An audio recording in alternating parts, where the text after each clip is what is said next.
did it. Yeah, Pooh is a little bit messy. Yeah, Pooh is constantly trying to stir up bull crap. Yeah, Pooh is she's acting like a scorned woman.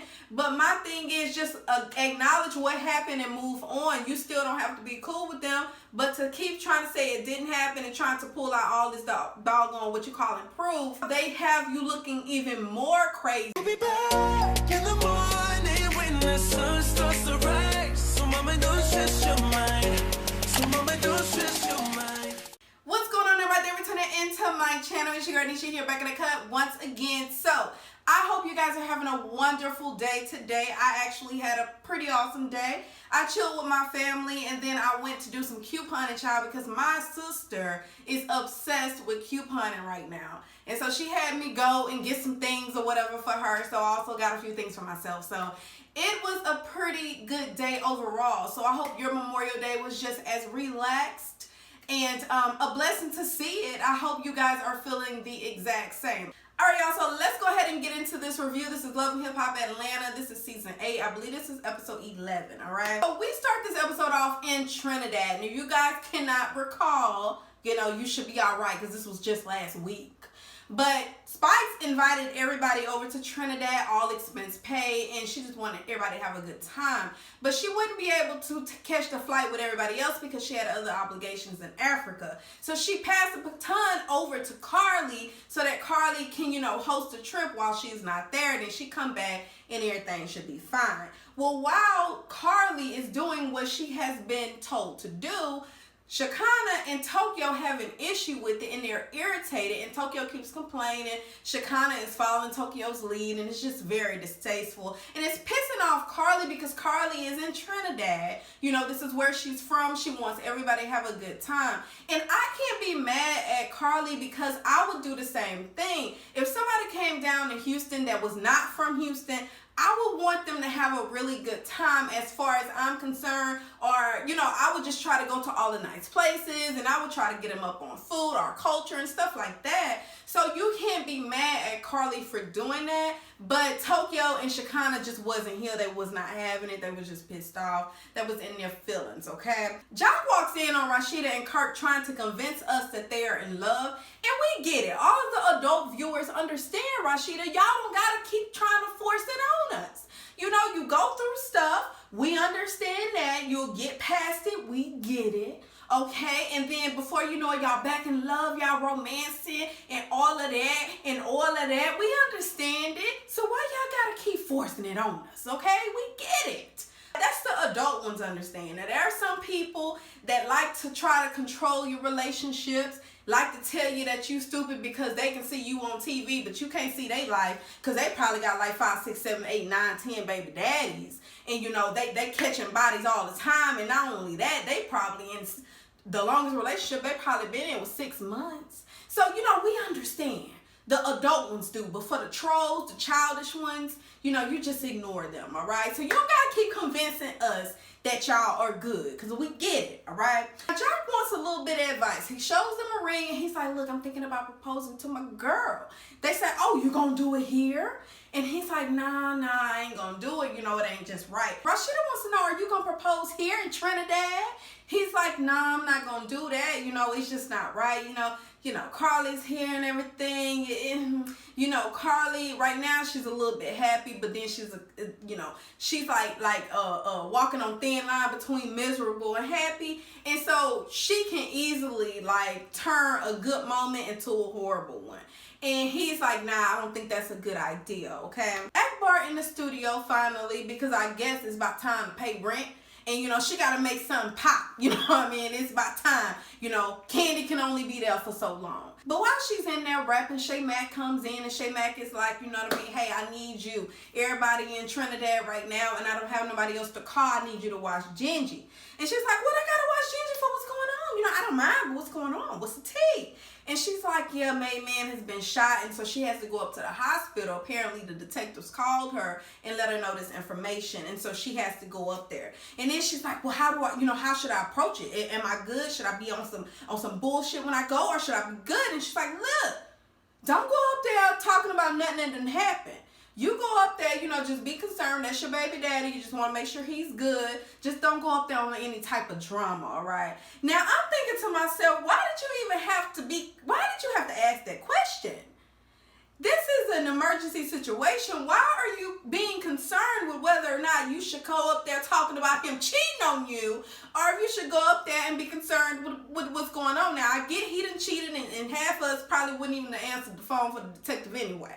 But I'm just saying, why are we asking the question of how we're going to approach it? Either you're going to answer the phone and say, oh, yo, yeah, I'm going to be up there making sure you're good and you're going to go, or you're just not going to go at all. But you're not going to go up there with all this drama. Like, that don't even make no sense. We're back in Trinidad, and we're at the table talking about the fact that Karlie should apologize to Kendra as well as Bambi for throwing the shoe.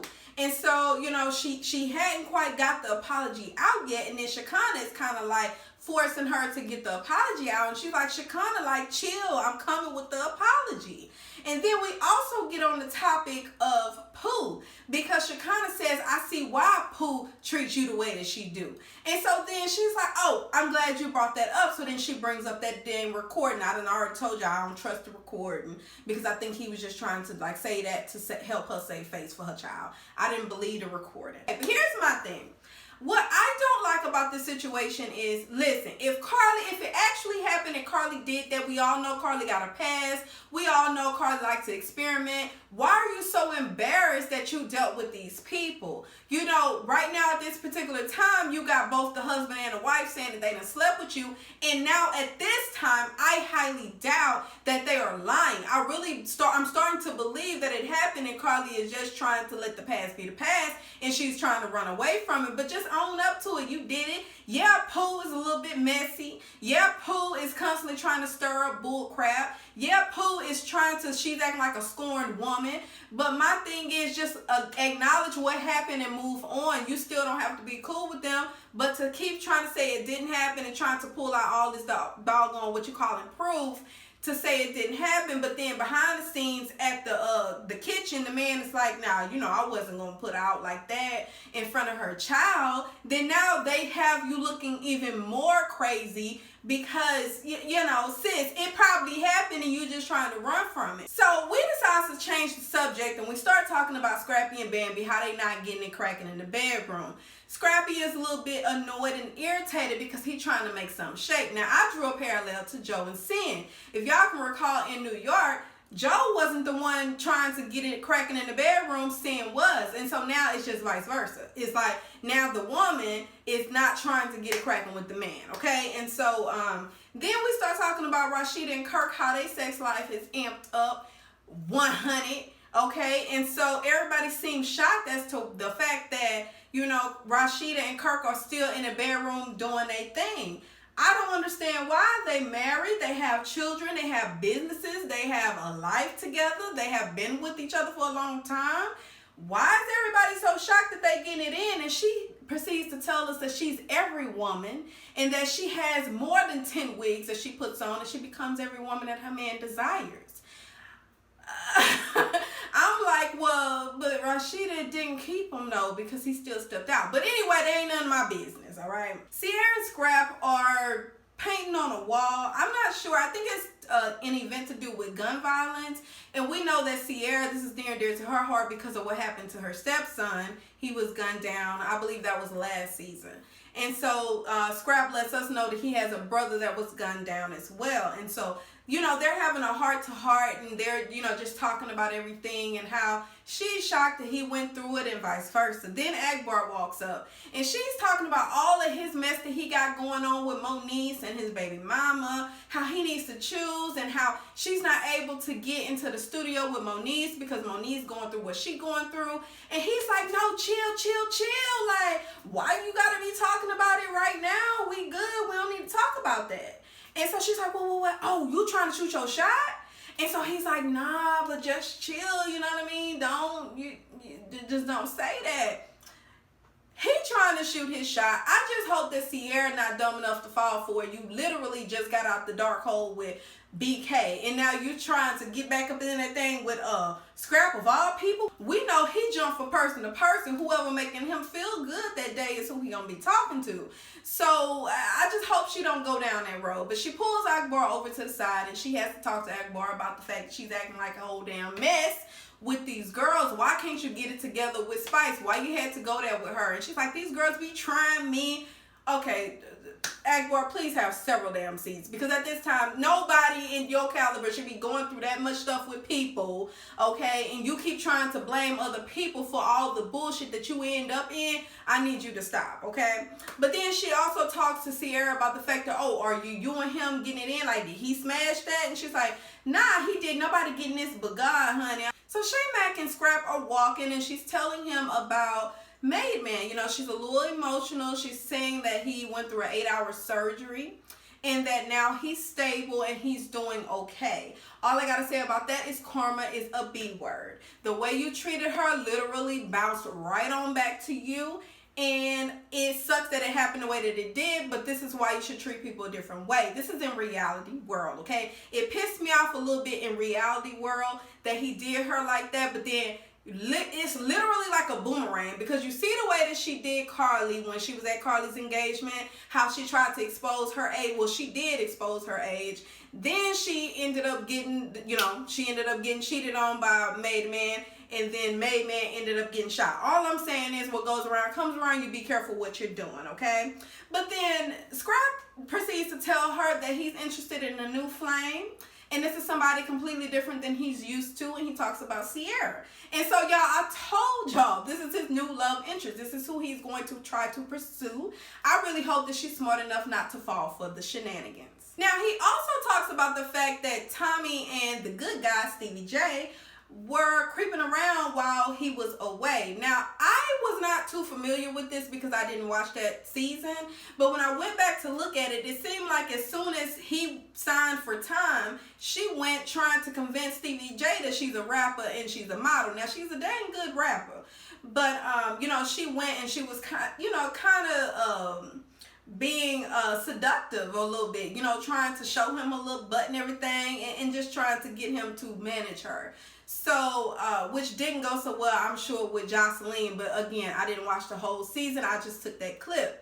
And I think that's messed up. But Tommy a hustler. She gonna get it however she get it. If it means that she needs to sleep with somebody, she needs to fight somebody, she need to do whatever, she's gonna do it, okay? I like Tommy, but it is what it is. She's a hustler. Back in Trinidad, Mimi walks up by herself, and she's just saying, hey, y'all, I had to get everything situated back at home with Eva, but now I'm here. And I also wanted to let y'all know that I brought a guest. And they're like, who did you bring? Did you bring Ty? She's like, no, I brought Pooh. Well, everybody immediately gets a little bit pissed off because they're not understanding why you bring Pooh. Of course, Pooh ends up getting into it with Karlie. Karlie wants her to say it did not happen. Pooh is like, okay, if that's gonna make you sleep at night, I'll say it didn't happen. Well, that's not what Karlie wants you to say. Karlie wants you to say it absolutely didn't happen and I lied. But Pooh is like, no, I'm not going to say that because it did happen. But if you want me to just make you feel good, I can just make you feel good, but it absolutely did happen. And not only that, she brought the pins and she brought sheets, because she says that Karlie messed up her $750 sheets because she had loose bowels. So the depends is to hold the loose bowels. So then, of course, everything breaks out. Mimi is like, well, why did you do that? This is not what I brought you here for. Everybody gets pissed with Mimi because Mimi brought the girl here, and then the show ends. My thing is, this is exactly why I say that Mimi is literally for the bull crap. Because you knew good and well, this every single time that you done tried to hook her up with these girls in order to rectify the situation, she never does it. She ends up literally making it worse. So for you to keep trying to reach out, extend olive branches on behalf of other people, like, this isn't making any doggone sense to me. You brought her all the way to Trinidad from Atlanta just for her to bring the pen. You didn't know it, but you knew that she was petty. So she brought the pens and she brought sheets. This done pissed me off in reality TV world, okay? Because I'm like, that's messed up. Me and her, Mimi and Pooh, if I was Mimi and Honey, we would have been fighting. Because you don't do that. That's tacky. And I brought you. So this is a reflection of me. So why would you do that. My final thoughts on all of this is that something actually did transpire between Pooh, her husband, and Karlie. Karlie just don't want to admit to it, but something actually did happen, because there's no way that this lady is constantly, her husband is now insinuating something happened, and she is constantly telling you something happened. You probably are not you know, happy with yourself for what you did. Maybe you're a little bit embarrassed about what happened, but it actually happened. So for you to keep trying to lie and try to put on this facade like you're this perfect person, and everybody know that Karlie has a past just like everybody else, it's just not making sense to me. Just admit it. Like, face your demons and move forward, because at this point in time, y'all all looking crazy, okay? And you need to go, and you can't be mad at Mo for not telling you about his previous situation when you're not being 100 about yours. And because you're on the phone call with a person that you're recording and you're literally coercing him to say something that will fit your narrative, you know, it just looked funny. You know, you could just say it didn't happen. He's just like, yeah. No. That doesn't prove anything. You know, it doesn't prove anything. But anyway, y'all, that's all I have for y'all. Get into the comments. Let me know what y'all thought about this episode. And until next time, y'all. Bye.